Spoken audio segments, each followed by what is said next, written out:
Alden, siningitin nga ba si Jericho kay Catherine? Pag-usapan natin yan.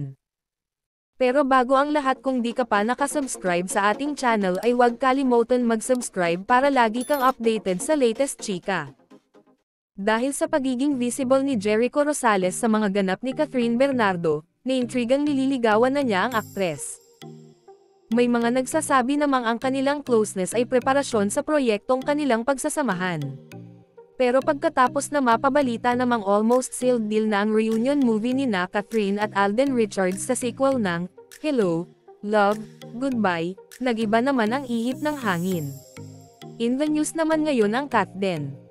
Bagamat maraming Katden fans ang kinilig sa kanilang closeness, hindi naman maiwasang may mag-ampalaya rin sa kanilang pagiging malapit sa isa't isa. May mga katkatera at sausaw-era ring nagsabing naka-score daw o nasenjitan ni Alden kay Kat si Jericho. Tuldok, ito ang ilan sa mga komento ng kibutzers. Mabilis si Tisoy. Naka-first base na agad siya kay Kat. Nasinggetan ni Alden si Jericho kay Kat. Di pa ba sila?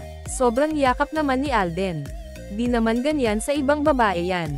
Puro alalay lang siya sa ibang babae.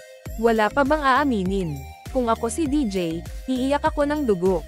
Sobrang close nila Yoko Magdalulo, pero ba't kayo ganyan Katden? Parang bagay sila together. Magwawala na naman mga Aldab fans nito. Hanggang dito na lang po, paki-subscribe at pindutin ang notification bell button para updated ka sa latest chika. Maraming salamat po.